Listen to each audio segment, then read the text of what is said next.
বানারহাটের মরাঘাট, সেখানে প্রত্যেক দিন হাতির তাণ্ডব। মরাঘাটের জঙ্গল লাগা বস্তিতে হাতির তাণ্ডবে একেবারে অতিষ্ঠ হওয়ার মতো অবস্থা। প্রায় প্রত্যেক দিন হাতির হানায় সেখানে ফসল নষ্ট হয়, যার কারণে সমস্যায় পড়তে হয় সেখানকার বাসিন্দাদের।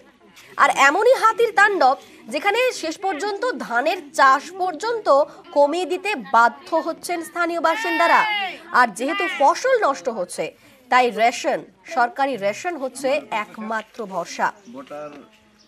হাতির হানা ক্রমশই বাড়ছে, প্রত্যেক দিন সেখানে ফসল নষ্ট হয়।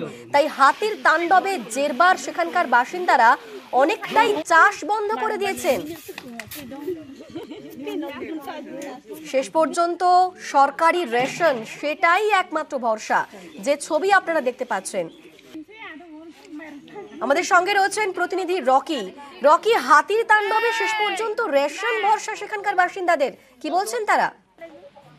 দেখো, তোমাকে বলে রাখতে চাইবো, গোটা দেশ জুড়ে কিন্তু মসনদ দখলের লড়াই চলছে। সেই জায়গায় দাঁড়িয়ে কিন্তু সাধারণ মানুষ তাদের পেটের তাগিদে খিদে মিটাতে কিন্তু এখন ভরসা করছে শুধুমাত্র রাজ্য সরকারের দেওয়া যে রেশন, সেই রেশনের চাল এবং আটা। এমনই দৃশ্য দেখা গেল বানারহাট ব্লকের অন্তর্গত যে এলাকা রয়েছে, বনবস্তি এলাকা, সেই সকল এলাকার মধ্যে কিন্তু দেখা যাচ্ছে যে সেই এলাকায় দিনের পর দিন কখনো দলছুট হাতি, কখনো বা দলবদ্ধ হাতি সেখানে ঢুকে পড়ে। চাষের ক্ষেত নষ্ট হয় এবং ধান যখন লাগানো হয় সেই ধান সম্পূর্ণভাবে নষ্ট করে দেয়, এমনটা কিন্তু অভিযোগ রয়েছে সেখানকার বাসিন্দাদের। এবং সেই ভয়ে কিন্তু তারা সেখানে ধান চাষ বন্ধ করে দিয়েছে। তারা যে খাদ্যের জন্য ধান চাষ করতো, সেই চাল কিন্তু আর পাচ্ছে না। অবশেষে কিন্তু দেখা যাচ্ছে যে রাজ্য সরকারের তরফ থেকে যে চাল এবং আটা দেওয়া হচ্ছে, সেই পেয়েই কিন্তু তাদের দিন যাপন করছে। তাদের মুখে যে ভয়ের ছাপ থেকে হাতি চলে আসে জঙ্গল থেকে, সেই ভয়ের ছাপের মধ্যেও কিন্তু একটি খুশির আলো দেখতে পায় যখন নাকি দুয়ারে চলে আসে যে রেশন দিতে গাড়ি, সেই গাড়ি দেখে কিন্তু তাদের মুখে হাসি ফুটে ওঠে এবং পুরুষ মহিলা কোলে বাচ্চা নিয়ে কিন্তু তারা লাইনে দাঁড়িয়ে পড়ে সেই চাল নেওয়ার জন্য।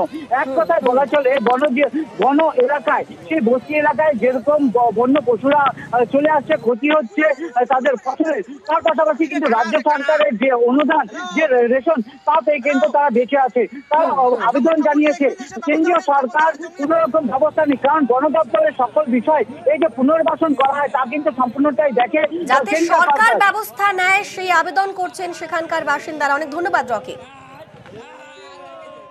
ধান চাষ বলে এই তো হাতি মানে খায়, মানে কিছু ধানটা হয় মানে হাতি ধ্বংস করে দেয়। তো এই যে রেশন থেকে যে চালটা পান, এটা কি আপনাদের কাজে লাগে? কাজে লাগে, কিছু মানে খাই, ওটা ওই চালটাই খান? ওটাই চাল খাই। মানে হাতির উপদ্রব খুব এখানে? হ্যাঁ, আছে হাতি। চাষাবাদ কেমন হয়? চাষাবাদ কি ক্ষতি করে দেয়? চাষেবারে ওই যে সব ধানটা গাড়ে ওতে কুটি করে দেয়।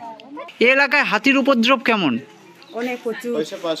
রাত্রি তো আসে, দিনের বেলায় নদীর সামনে যাইতে পারি না। এখানে ধান চাষ হয়? ধান চাষ তো হয় ঠিকই, যখনই ধান হয় তখনই হাতিগুলো ঢুকে আরো পাগুলো নষ্ট করে দেয়, খাইয়া দেয়। তো এই রেশনে যে চালগুলো পান, এগুলো দিয়েই আপনাদের চলে? হ্যাঁ।